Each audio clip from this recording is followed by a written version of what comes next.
Everyone welcome to my YouTube channel. बंधुगण यही video माध्यम रे आमे बाट ओषा पूजा विधि संपर्क में आलोचना करिबा। बाट ओषा पूजा विधिर संपूर्ण विधि विधान विषय आमे ये वीडियो माध्यम रे आलोचना करिबा। एही पूजाटी काहेकि करा जाए, कहा उद्देश्य रे करा जाए, ए समस्त विषय आमे ये वीडियो माध्यम रे आलोचना करिबा। बंधुगण वीडियोटी आरंभ करने पूर्व जदि मो चैनल को कहीं नुआ करी आसतांती तेज निश्चित भाव में चैनल टी सब्सक्राइबर करेंगे, वीडियोटी को लाइक करेंगे एवं वीडियोटी को सांग मानक सहित शेयर करने को जमार भी भूलिबे नहीं। तेबे चलंतु बंधुगण आ विलंब न करी आमे वीडियोटी को आरंभ करिबा। भारतीय संस्कृति रे जम्मू को मृत्यु देवता भाव में जना जाए। मृत्यु पर समस्ते जमालय को जाइथांती, किंतु जेउ व्यक्ति सत्य धर्म न्याय रे थांती तापाई मृत्यु पर मुक्तिर द्वार खुला ही जाय थाए। जम हेउचंती सत्य धर्म न्यायर देवता। एणु मृत्युर देवता जमंकु आशीर्वाद पाइबा पाई एवं जमंकु संतुष्ट करिबा पाई आम ओडिया घर परंपरा रे दांड पहरा ओषा करा जाय थाए। बाट ओषा साधारणतः माँ माने निजर संतान एवं स्वामी मानकर मंगल कामना पाई करिथांती। बाट ओषारे जमराजा को पूजा आराधना करा जाय थाए। एही ओषा पौष मासर कृष्ण पक्षर द्वितीया तिथि रे करा जाय थाए। बाट ओषा स्त्री बा माँ माने पूजा करिथांती। एही ओषारे व्रतधारी माने निर्जला व्रत रखिथांती। दिन सारा निर्जला उपवास रखी रात्रि रे पूजा होई थाए एवं पूजा समापन पर से माने खाद्य ग्रहण करिथांती। संध्या बेले चंद्र आसीबा परे घरर बाहर दांडरे एही पूजा करा जाय थाए। जेउ माने एही व्रत करिथांती से माने एकाठी होई दांड रास्ता रे पूजा करिथांती।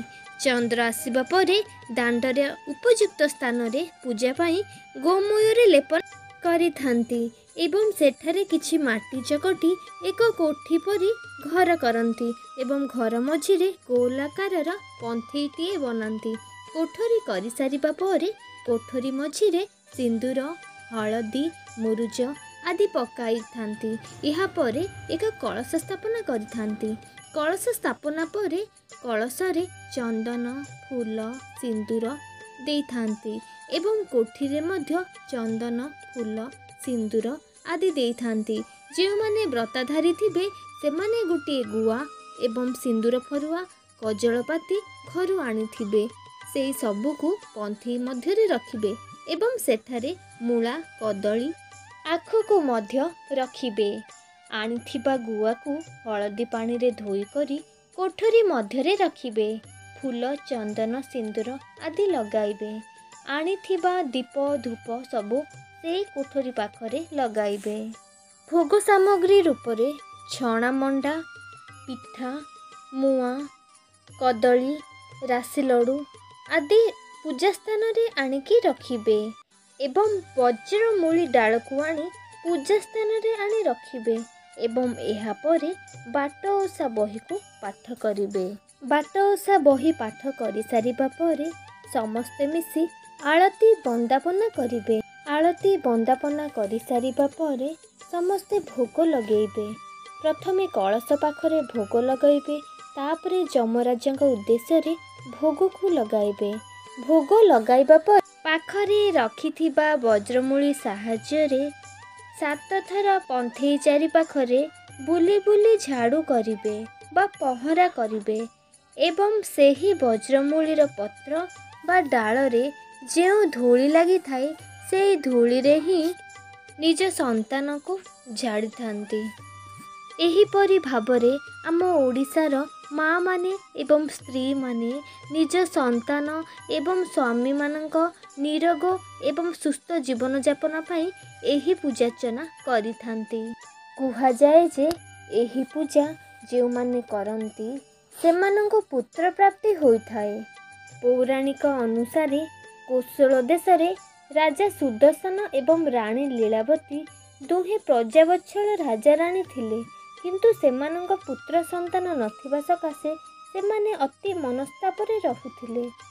विज्ञ ब्राह्मणों परामर्श अनुसार से दांड पहरा ओषा करथिले। विज्ञ ब्राह्मण कहिथिले जे जदि तमे दांड पहरा ओषा करिबो दंड पहरा ओषा करी यमराजा को संतुष्ट करिबो तेबे निश्चित भाव में तमे पुत्र संतान प्राप्तिर अधिकारी होइजिबो। एही परामर्श सुनी रानी एही ओषा करथिले एवं यमराजा को संतुष्ट करी यमराजा आशीर्वाद रानी गर्भवती हेबा सह उत्तम पुत्र संतान प्राप्ति करथिले।